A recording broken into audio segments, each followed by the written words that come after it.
Hi guys! Another day, another vlog. So for today's video, samahan nyo naman ako i-celebrate ang aking birthday. May pasok natin talaga ako nito kahit nga birthday ko dahil hindi talaga papapigil, kailangan din talaga natin pumasok. Ewan ko na lang din talaga kung di pa talaga ako nito yumaman. Tsa! Plano ko nga din talaga gumala na lang kami at kumain sa labas, pero dahil nga may pasok tayo hindi talaga mapapapigil, kaya naman sabi ko order na lang ako online. Every time nga din pala talaga magbo-birthday ang above na yan ay talagang pinipera ko na nga lang din talaga dahil nga sobrang mukhang pera na ang ate nyo. Tsa!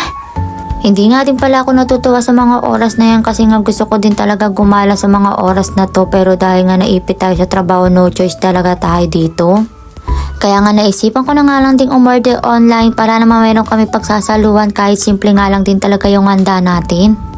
Buti na nga lang din talaga medyo maaga pa talaga ang uwi ko, kaya naman makakapag-celebrate pa kami neto. Medyo nakakainis nga lang din talaga sa part kapag ka nagtatrabaho ka, marami kang gustong gawin pero hindi mo magawa dahil nga may trabaho ka. Kapag wala ka naman trabaho, wala ka naman pera, pero kapag may trabaho ka naman, may pera ka nga pero hindi ka naman makagala, nakakainis talaga. Char! Pili ka na nga lang din talaga sa choice kung ano talagang gustong mong gawin sa buhay mo. Char! Pagkatapos ko nga pala nito maligo, prepare ko na nga rin pala itong handa namin para naman makakain na nga din kami neto. Nilagyan ko na nga lang din to ng paper plate, tapos nilagyan ko ng plastic para naman wala kaming gaano kadaming ugasin. Ay marami talaga makikikain dito for today's video, kaya naman sigurado ako kapag tapos nilang kumain ay lalayas na lang yung mga yan. Char! Nahirapan nga din pala ako mag-decide kung ano nga palang gusto kong gawin sa birthday ko kasi nga naman hindi naman din talaga ito yung gusto ko. Dahil gusto ko nga din talaga gumala kami. Pag sa labas kasi kami nag-celebrate ng birthday ko, bukod nga sa nakakain na kami ay nakagala pa nga din kami neto. Pagkatapos ko nga i-prepare lahat ng mga plato namin, eto at isa-isa ko na nga din pinabukas sa kapatid ko itong handa nga namin. Medyo madami nga din pala in-order ko dito online, sabi ko kasi package na lang din talaga yung orderin ko.